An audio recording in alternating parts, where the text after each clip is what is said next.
اعوذ باللہ من الشیطان الرجیم بسم اللہ الرحمن الرحیم وجعلوا للہ مما زرع من الحرث والانعام نصیبا وقالوا هذا للہ بزعمهم وهذا لشركائنا فما كان لشركائهم فلا يصل إلى الله وما كان لله فهو يصل إلى شركائهم ساء ما يحكمون۔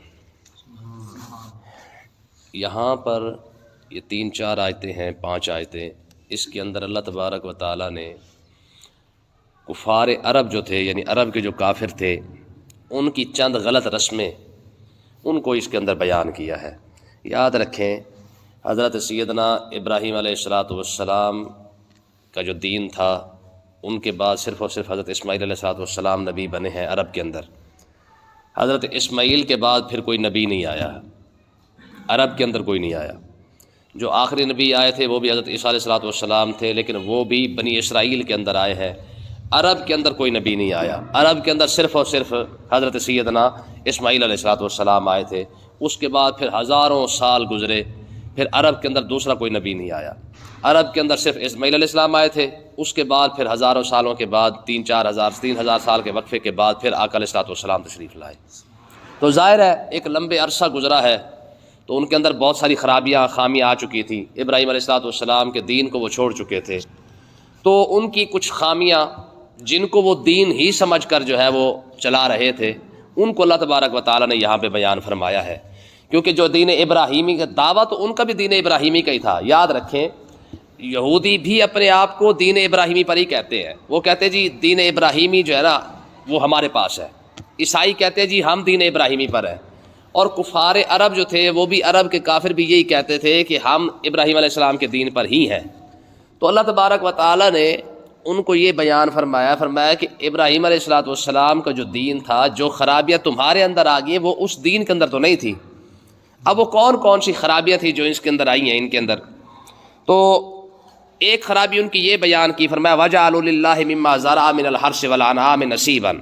فرمایا عرب کے جو کافر حضرات تھے وہ کھیتی سے بھی اور جانوروں سے بھی، اور جو بھی مال وہ کماتے اس میں سے وہ اللہ کا حصہ نکالتے، اللہ کا حصہ نکالتے۔ فَقَالُوا هَذَا لِلَّهِ بِزَعْمِهِمْ، اور وہ کہتے تھے کہ یہ اللہ کا حصہ ہے۔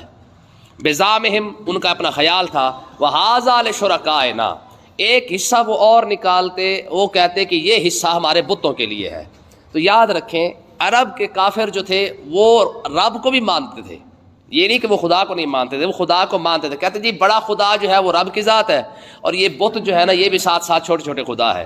تو جس طرح وہ اللہ تبارک و تعالیٰ کا حصہ نکالتے اپنے مال سے، اپنے جانوروں سے، اپنی کھیتی باڑی سے، تو اسی طریقے سے وہ بتوں کا حصہ بھی ساتھ نکال لیتے۔ تو ایک اللہ تبارک و تعالیٰ نے ان کو یہ ارشاد فرمایا کہ تم نے یہ کون سا کمال کیا ہے کہ میرا بھی حصہ نکال لیا، پھر ساتھ اپنے بتوں کا حصہ بھی نکال لیا ہے۔ جب تم نے رب کا شریک بنا لیا تو رب کے لیے حصہ نکالنے کا کوئی فائدہ نہیں ہے، کیونکہ اصل چیز تو یہی تھی کہ رب کو وحدہ لا شریک مانا جاتا، اگر نہ رب کو نہ تمہارے مال کی، نہ تمہارے جانوروں کی، نہ تمہاری کسی چیز کی ضرورت تو نہیں۔ ہاں رب کو تو صرف ایک ہی ماننا تھا، وہ تم نے جو بنیاد تھی اس کو چھوڑ دیا ہے اور رب کے لیے حصے نکالنا شروع کر دیے ہیں۔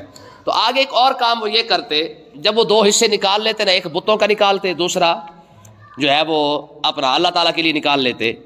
تو جب 2 حصے نکالنے کے بعد جو ہے نا وہ کرتے کیا، اگر اللہ تعالیٰ کا جو حصہ نکلا ہوتا اس میں سے کچھ حصہ اگر بتوں کے ساتھ مل جاتا، وہ کہتے ٹھیک ہے رہنے دے، کوئی بات نہیں۔ لیکن بتوں کا جو حصہ ہوتا اس میں اگر کوئی ملاوٹ ہو، یعنی بتوں کا حصہ اگر اللہ تعالیٰ کے حصے میں چلا جاتا تو اس سے وہ ضرور نکال لیتے۔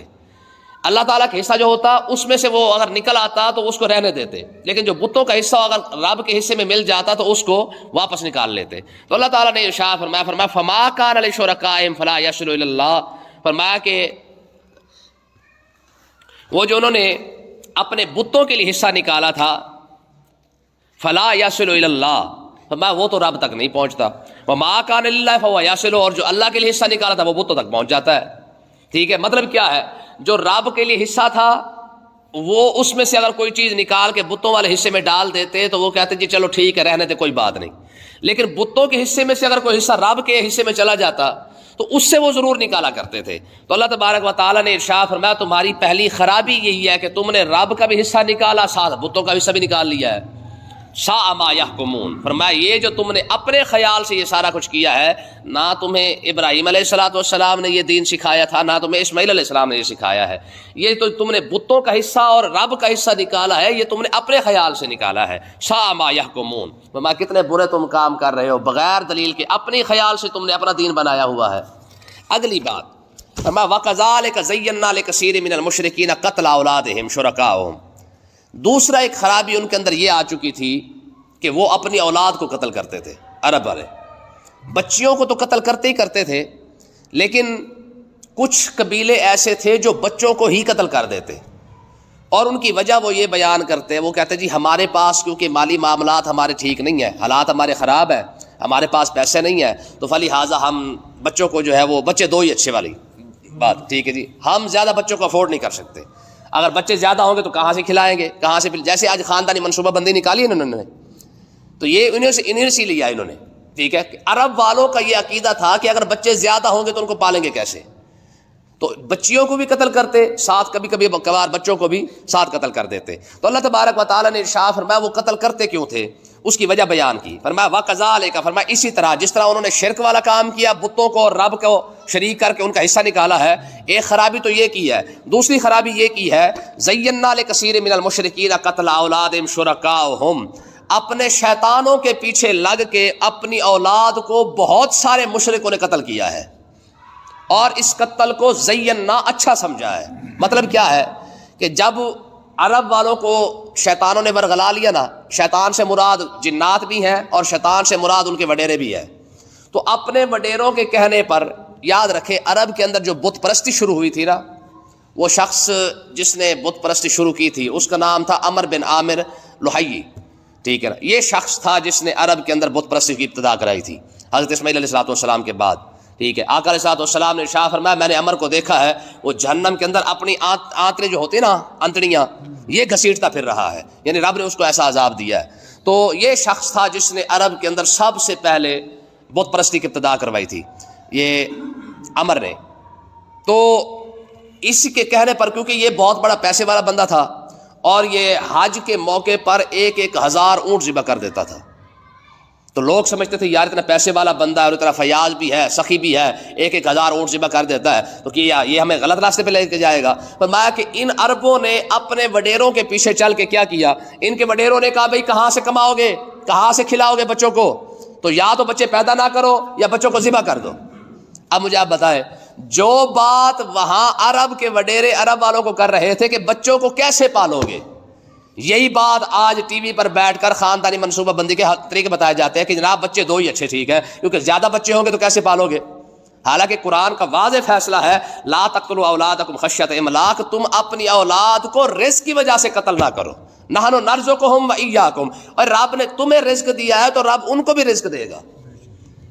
تو جو ڈر عرب کے اندر بیٹھا ہوا تھا کہ جناب ہم بچوں کو کیسے پالیں گے، آج وہی ڈر مسلمانوں کے اندر فیملی پلاننگ اور خاندانی منصوبہ بندی اور یہ پروگرام شروع کر کے جناب اعلیٰ مسلمانوں کے دل کے اندر ڈر بٹھا دیا گیا ہے بچے دو ہی اچھے ہیں۔ حالانکہ یاد رکھیں بچے دو اچھے والا جو منصوبہ ہے یہ تو ہے ہی غلط۔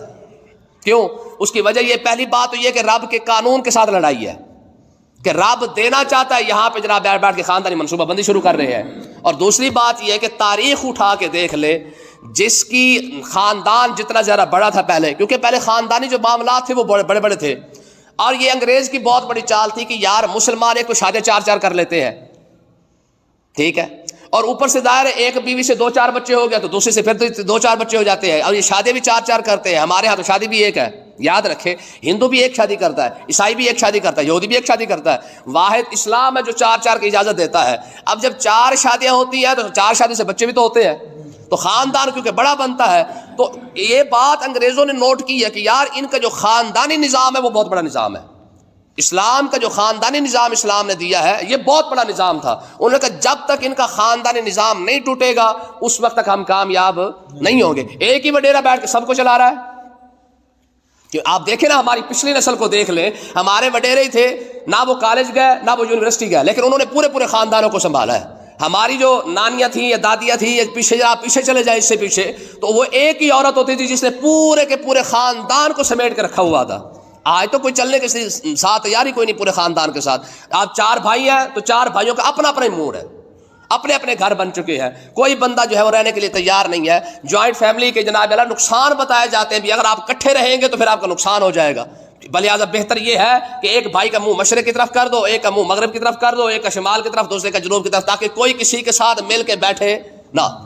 کیوں؟ کیونکہ یورپ کے اندر یہ چیز ہے کہ اولاد بڑی ہو گئی ہے تو گھر سے نکالو, فارغ, چل بھائی اپنا کام کر, اپنا پیٹ سنبھال, اپنے بچے سنبھال, اپنا سارا کچھ, جو شادی کرتا ہے شادی کر, گرل فرینڈ رکھنی گرل فرینڈ رکھ, بوائے فرینڈ رکھنا بوائے فرینڈ رکھ, جو مرضی کرتا. پھر ہمیں اس سے کوئی غرض نہیں ہے. لیکن اسلام تھا, کیونکہ اسلام نے جناب والا باپ کے بھی حقوق دے دیے, ماں کے حقوق دے دیے. قرآن کے اندر آپ دیکھیں خاندانی نظام کو کیسے بیان کیا گیا ہے. باپ کے حقوق بیان کیے ہیں, ماں کے حقوق بیان کیے ہیں, بھائی کے حقوق بیان کیے ہیں, بہن کے حقوق بیان کیے ہیں, اولاد کے حقوق بیان کیے ہیں. یہ چیزیں صرف اور صرف اسلام کے اندر ہے, دنیا کے اندر کسی مذہب کے اندر نہیں ہے. آپ دیکھیں یار, ماں کی شان تو ہم سنتے رہتے ہیں, باپ کی کتنی بڑی شان حضور نے بیان فرمایا کہ جس پر جس کا باپ راضی ہے سمجھ لو اس پر اس کا خدا راضی ہے. ٹھیک ہے جی. بھائی کے حقوق ہے, یہ سارا جو نظام ہے نا, یہ یورپ نے اس بار بڑی تحقیق کی ہے. اس نے کہا یار اگر ان کو بکھیرنا ہے نا, سب سے پہلے یہ کہ ان کو تنکا کر دو. اگر ان کا خاندانی نظام خراب نہیں کرو گے تو اس وقت تک تم کامیاب نہیں ہوگے. اس پر بڑے بڑے کام ہوئے ہیں اور اس پر بڑی بڑی تحقیق کی ہوئی, بڑا پیسہ لگا ہے اس پر, بڑے بڑے پروگرام کروائے گئے ہیں کہ ان کا خاندانی نظام خراب کرو. جب تک خاندانی نظام مضبوط رہے گا یہ اسلام کے ساتھ لگے رہیں گے. اگر خاندانی نظام بکھیر دو گے تو پھر دیکھو تماشا, پھر یہ تنکا ہو جائے گا, پھر یہ کیا کر لیں گے. ٹھیک ہے, پہلے ملکوں کے ملک بنا کے سرحد بنا کر مسلمانوں کو کاٹا گیا, پھر خاندانی نظام پر ضرب لگا کے جناب اعلیٰ بھائیوں کے ساتھ, مطلب آج دیکھ لیں کل وہ وقت تھا جب یورپ کے اندر جناب اعلیٰ, آج بھی یورپ کے اندر جناب اولڈ ہاؤس بھی بنے ہوئے ہیں, چلڈرن ہاؤس بھی بنے ہوئے ہیں کہ ماں باپ اپنے بچوں کو سنبھالنے کے لیے تیار نہیں, بچے ماں باپ کو سنبھالنے کے لیے تیار نہیں ہے. اور یہی چیز یہاں پہ جو ہے وہ رائج کر دی گئی ہے. وگرنہ مسلمان ملکوں کے اندر اولڈ ہاؤس کا کیا تک بنتا ہے. جو اسلام تمہیں یہ سکھا رہا تھا کہ جنت چاہیے تو ماں باپ کی خدمت کر پھر جا کے ملے گی, چاہے کافر ہی کیوں نہ ہو, یہ یاد رکھے. ٹھیک ہے جی. ہاں, یہ کافر ہی کیوں, ماں باپ کافر بھی ہونا, اسلام پھر بھی حکم یہی دیتا ہے کہ تو اپنے ماں باپ کی خدمت کر کے تو جنت لینا. اگر ماں باپ جہنم میں جا رہا تو جانے دے ان کو, لیکن تو اپنی جنت کما رہا. ٹھیک ہے جی. جہاں پہ اتنا بڑا اسلام نے نظام دیا تھا, آج مسلمان اس بات کو سمجھنے کے لیے تیار نہیں ہے کہ ان کی سازشیں سمجھ نہیں آتی کہ یار ہمارے ساتھ کیا ہو رہا ہے. ٹھیک ہے. اب دیکھیں تو انہوں نے کیا کیا, انہوں نے اپنے بڑوں کے پیچھے لگ کے انہوں نے کہا جناب اپنی اولاد کو قتل کر دو کیونکہ تم ان کو پال نہیں سکو گے, اور لیردوہم. اور آگے دیکھیں فرمایا ہوا کیا, اور انہوں نے پھر وہ ان کو ہلاک کیا. اچھا کیوں ہلاک کیا, اب ذرا اس کی وجہ بھی بیان فرما دی. فرمایا وَلِيَلْبِسُوا عَلَيْهِمْ دِينَهُمْ, کیونکہ ان کے عرب کے جو وڈیرے تھے وہ یہ چاہتے تھے کہ کہیں یہ اپنے دین کے ساتھ وابستہ نہ ہو جائے. آگے ہوئی گل. ٹھیک ہے. عرب والوں کو تکلیف کیا تھی, عرب کے سرداروں کو وڈیروں کو, کیونکہ ان کو پتا تھا کہ اگر یہ دین اسماعیلی پر چلیں گے, ان کا اپنا خاندان ہوگا, ان کے ساتھ سارا معاملات ہوں گے, پھر ہماری جو وڈیرا پن ہے, ہماری جو چدراہٹ ہے, ہمارے سارا کچھ نہیں چل سکے گا. انہوں نے کہا کیا کرو, ان کے خاندانوں کو چھوٹا کر دو. کیسے؟ بچے 2 ہی اچھے. یہ چیزیں عرب کے اندر جو کی گئی. انہوں نے کیا کیا, پھر ایسی بے وقوف قوم تھی وہ اپنے لیڈروں کے پیچھے چلی, انہوں نے جناب والا اپنے بچے بھی ذبح کیے, بچیاں تو ویسے انہوں نے قتل کر دی. ٹھیک ہے. بچیاں تو ساری انہوں نے ذبح کر کے رکھ دی ہیں. یار ایسے معاشرہ کبھی آپ غور کر کے دیکھیں نا, بندہ پڑھے بندہ حیران رہ جاتا ہے. یہ میرے پاس کتاب پڑھی ہے ضیاء النبی, ٹھیک ہے, پیر کرم شاہ صاحب رحمۃ اللہ لکھی ہے. جس دور کے اندر بچیوں کو ذبح کیا جا رہا ہے, اس دور کے اندر, اس وقت کے اندر آقا علیہ الصلوۃ والسلام کے گھر کے اندر جو پہلا بچی جو آنکھ کھول رہی ہے وہ بچی ہی ہے, وہ بچہ نہیں ہے. آپ کبھی ان کا واقعہ پڑھ کے دیکھیں نا. حضرت سیدہ خدیجۃ الکبریٰ سلام اللہ علیہا, جب حضور کے گھاں پہلی بچی پیدا ہوئی نا, سیدہ زینب سلام اللہ علیہا, حضرت خدیجۃ الکبریٰ کہتی ہیں میرے پاس وہ ان کی سہیلی تھی سیدہ نفیسہ. سیدہ خدیجۃ الکبریٰ کہتی ہے کہ میں نے نفیسہ کو کہا, نفیسہ جا حضور کو جا کے بتا آج آپ کے گھر میں بچی پیدا ہوئی ہے. ٹھیک ہے. تو نفیسہ کہتی ہے میرے دل میں تھا کہ بس آج تو خیر نہیں نا, کیونکہ عرب کے اندر تو یہ رواج تھا کہ جس نے بچی کے بارے میں بتایا اس کو بھی ساتھ پھڑکا دو. تو کہتے میرے دل میں یہ خیال تھا. حضرت خدیجۃ الکبریٰ کہتی کہ میں سوچ رہی تھی کہ 25 سال ہمارے ساتھ گزرے ہیں, ہمیشہ رحمت ہی دیکھی ہے, آج دیکھے پتہ نہیں کیا بنتا ہے, کیونکہ آج تو بچی پیدا ہوئی ہے, آج تو کچھ بھی ہو جائے آج تو ہماری خیر نہیں ہے, کیونکہ عرب کے اندر تو بچی کا تصور ہی کوئی نہیں ہے. کہتے حضور حرم کے اندر بیٹھے تھے, سیدہ نفیسہ حضور کے پاس آئی نا, تو آقا علیہ الصلوۃ والسلام کو آ کے بتایا حضور تھوڑا سا کام ہے, گھر چلے. کہا کیا کام ہے؟ کہا حضور آپ کے گھر میں بچی پیدا ہوئی ہے.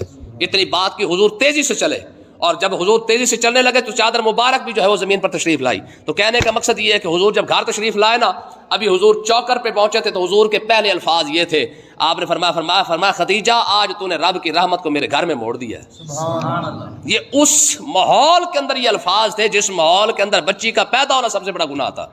ٹھیک ہے، تو کہنے کا مقصد یہ کہ یہ تو ہم سنتے رہتے ہیں نا کہ یار انہوں نے بچیوں کو ذبح کیا ہے، بچوں کو قتل کیا ہے، یہ سارا کچھ کیا ہے، لیکن کیوں کیا؟ اس کی وجہ قرآن نے آج یہ بیان کی ہے کہ تاکہ یہ لوگ دین کے ساتھ نہ لگ جائے. جو دین اسماعیلی ان کے پاس تھا، دین ابراہیمی ان کے پاس تھا، یہ دین ابراہیمی کے ساتھ وابستہ ہو جائیں گے. فلہذا کیا کرو، ان کے بچوں بھی مارو، ان کے بچے کو بھی مارو، ان کی بچوں کو بھی قتل کرو. جتنے تھوڑے افراد ہوں گے اس پر ہمارا قبضہ چلا آئے گا تاکہ یہ دین کے ساتھ چل نہ سکے. ان کا خاندانی نظام بھی بکھیر کے رکھ دو اور دینی جو معاملات ہیں ان کو بھی ختم کر دو. اور اللہ تبارک و تعالیٰ نے ارشاد فرمایا وَلَوْ شَاءَ اللَّهُ مَا فَعَلُوهُ فَذَرْهُمْ وَمَا يَفْتَرُونَ. اگر اللہ تعالیٰ چاہتا تو ایسا نہ کرتے. فَذَرْهُمْ مَا يَفْتَرُونَ، اے محبوب ان کو چھوڑ دے جو کچھ یہ کرتے پھر رہے ہیں. مطلب کیا ہے؟ مطلب یہ ہے کہ انہوں نے یہ راستہ خود اختیار کیا ہے. اللہ تبارک و تعالیٰ نے تو ان کو یہ راستہ نہیں دکھایا تھا، تو انہوں نے یہ خود جو راستہ اختیار کیا، محبوب ان کو جانے دے اس طرف. اب اگلی بات دیکھیں، ہوا یہ 3-4 آیتیں انشاءاللہ کل اس کو پڑھتے ہیں.